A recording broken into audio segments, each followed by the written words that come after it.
Power is still out in some areas of Kansas after strong storms ravaged the Midwest yesterday. Here's a look at some severe weather in Kansas where hail, snow, and ice made the roads a dangerous place to be. Strong winds also made it tough for any drivers attempting to brave the roads. No one has been hurt. Well, fortunately, we haven't seen any weather like that in Athens. We've had a pretty mild winter, but we're not out of the woods yet. It's still February, so we still have a month or so. Yeah, definitely March can hold some snow. We've seen that before, but Megan Newman now joins us for weather.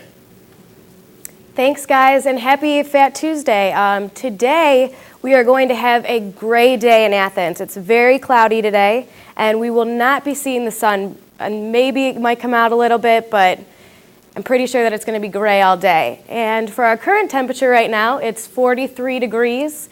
It is cold out there, so I would take a jacket. It hasn't hit our high yet. Our current conditions are our humidity is 63%. Our wind is 15 to 20 miles per hour. Our pressure is 29.96 inches, and visibility is 7 miles. Our daily almanac, if we look at our daily average, we have a high of 43, a low of 24, and if we look at our record high, it was 73 compared to a bone-chilling -2 for a low. The sun rose this morning at 7:13, and the sun will set at 6:11. If we keep going and take a look across our state, we can see that everybody's around the same temperatures. Down in Athens, we have 52.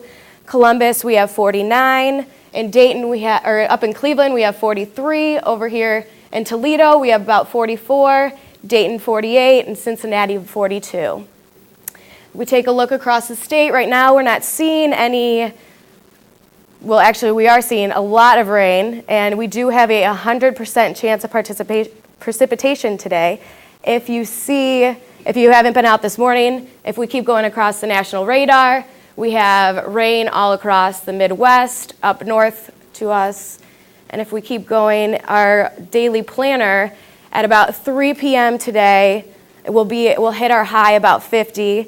6 p.m. will be around 49. And 9 p.m. will be at about 45 degrees.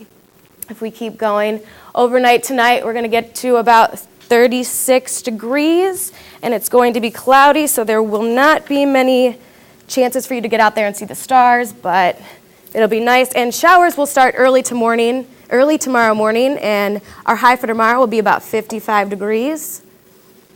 And if we keep going and looking at the rest of the week, Wednesday, tomorrow, we have a high of 55, a low of 43. It's still going to be cloudy throughout the week. Thursday, we have a high of 64, so we are hitting high temperatures, but this warm front is bringing in some rain. And we have a low of 42. Friday, we have a high of 45 and a low of 26. And for Saturday, we have a high of 39, and it looks like there's going to be some flurries, and it will be a low for 27 on Saturday. I think we can deal with the rain and high temperatures, though. That's not too bad. Yes. All right. Thanks, Megan. If you're hoping to enjoy the arts, you'll have several events to choose from. We have information about those events and more on today's community calendar.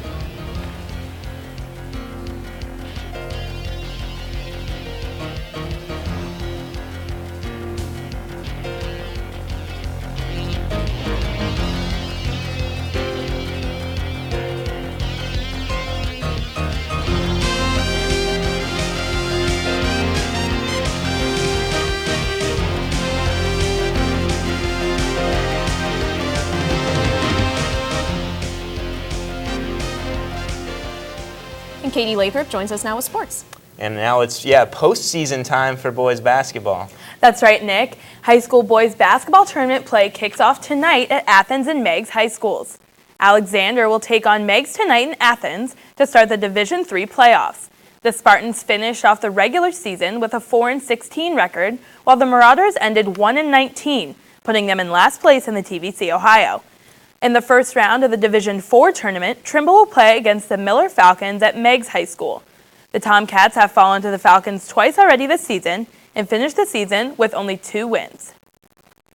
On Friday night, the Athens Bulldogs will start off the Division II tournament against Logan Elm at Logan High School. The 11-9 Bulldogs ended the season at second in the TVC Ohio, although Logan Elm drew the number 2 seed for the tournament.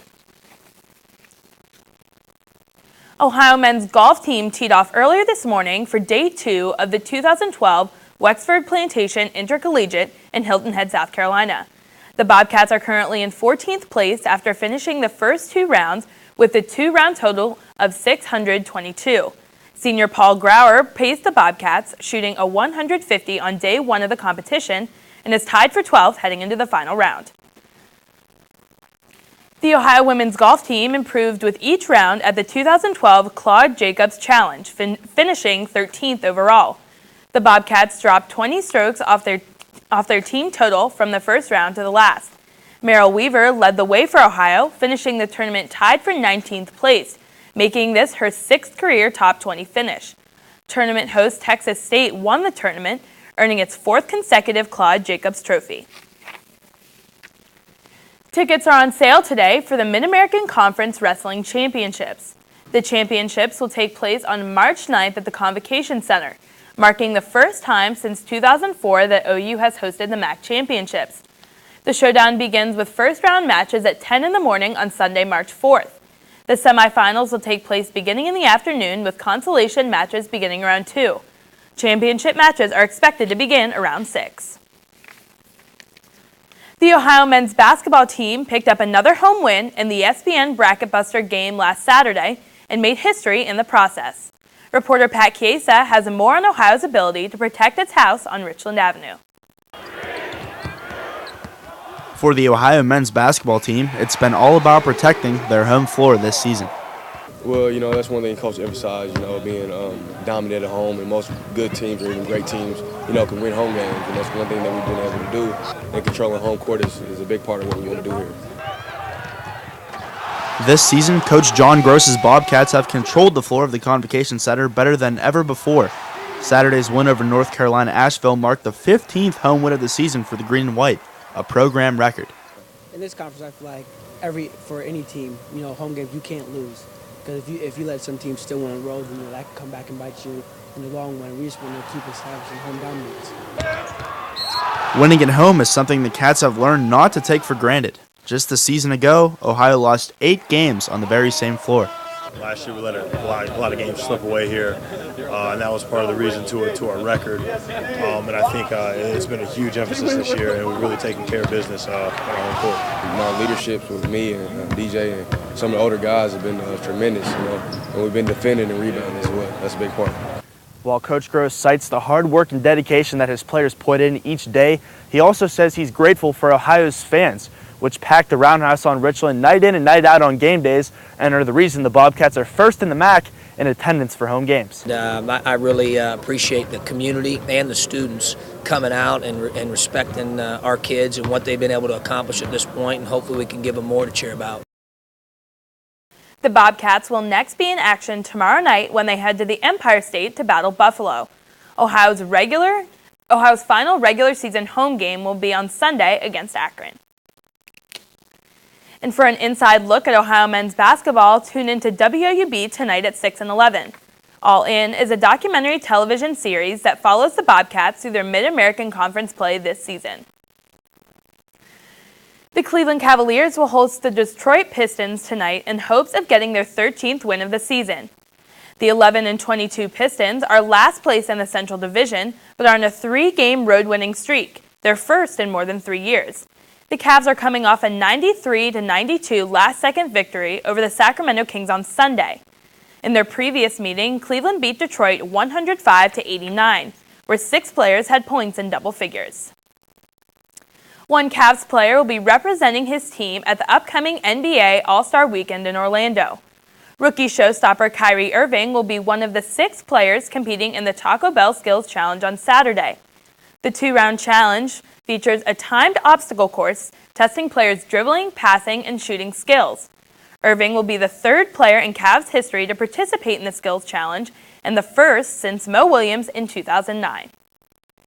You can't hope but to have the best things for the Cavs, especially after their rough season, last year? You just hope good things for them. Yeah, we'll see about how Kyrie Irving performs in the All-Star competition. I hope he does well. Thanks, Katie.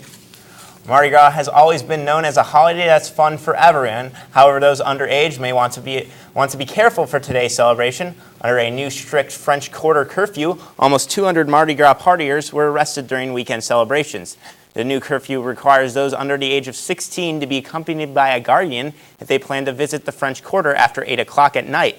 The New Orleans Police Commissioner cites the ever-present mix of booze, nudity, and violence as the reasons for the change. The New Orleans City Council members passed the curfew change in January. The newly curfew regulations apply for every day of the week, but are only applicable in the French Quarter and the nearby neighborhoods.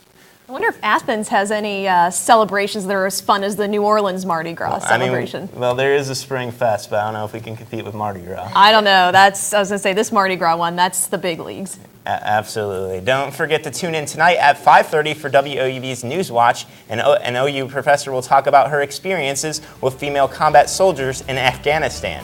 And tomorrow on Athens Midday, we'll take a closer look into fracking and how Athens County Commissioners are trying to put a stop to the practice. Have a great afternoon.